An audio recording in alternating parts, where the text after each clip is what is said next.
കുട്ടിയുടെ അടുത്ത് ചെന്ന് ആ തോളത്തൊന്ന് കൈവച്ച് മോനെ അല്ലെങ്കിൽ മോളെ എന്ന് വിളിച്ച് ആ മുഖഭാവം ഒന്ന് ശ്രദ്ധിക്കൂ. ആ മുഖത്ത് വല്ലാതെ വാത്സല്യം അനുഭവിക്കുന്നതായിട്ട് ആ മുഖഭാവത്തിൽ നിന്ന് നമുക്ക് കാണാൻ കഴിയും. കുട്ടികൾ ഇത്തരത്തിലുള്ള സ്പർശനങ്ങൾ നമ്മിൽ നിന്ന് പലപ്പോഴും ആഗ്രഹിക്കുന്നു.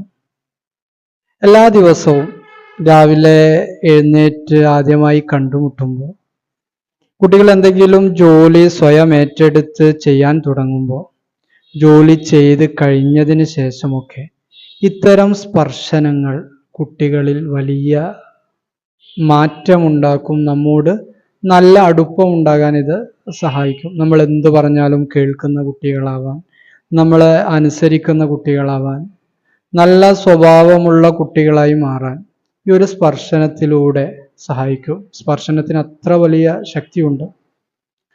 കൗമാരപ്രായമെത്തുമ്പോൾ ഒരുപക്ഷെ മറ്റുള്ളവരുടെ മുമ്പിൽ വെച്ച് ഇത്തരം സ്പർശനങ്ങളും ചുംബനങ്ങളും നമ്മുടെ കുട്ടികൾക്ക് അലോസരം ഉണ്ടാക്കുമെങ്കിലും മറ്റുള്ള അവസരങ്ങളിൽ നമ്മളിത് യഥേഷ്ടം കൊടുത്തുകൊണ്ടിരിക്കണം. അപ്പോഴാണ് കുട്ടികൾ നല്ല അനുസരണയുള്ള, നല്ല ബോധമുള്ള കുട്ടികളായിട്ട്, നമ്മോട് അടുപ്പമുള്ള കുട്ടികളായിട്ട് മാറുന്നത്. കുട്ടികളെ ഇത്തരത്തിലുള്ള സ്പർശനങ്ങളിലൂടെ നമുക്ക് ഒരുപാട് മാറ്റിയെടുക്കാൻ വേണ്ടി കഴിയും. പലപ്പോഴും നമ്മുടെ കുട്ടികൾ ഇത്തരം സ്പർശനങ്ങളും അടുപ്പവും ഒന്നുമില്ലാത്തതിൻ്റെ പേരിലാണ് വഴിതെറ്റിപ്പോകുന്നത്.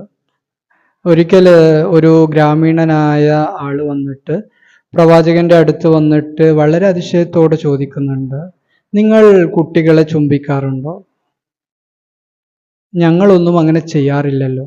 അപ്പോൾ പ്രവാചകൻ പറഞ്ഞു, നിങ്ങളുടെ ഹൃദയത്തിൽ നിന്ന് അള്ളാഹു വാത്സല്യത്തെ എടുത്തു കളഞ്ഞിട്ടുണ്ടെങ്കിൽ എനിക്ക് എന്ത് ചെയ്യാൻ പറ്റും?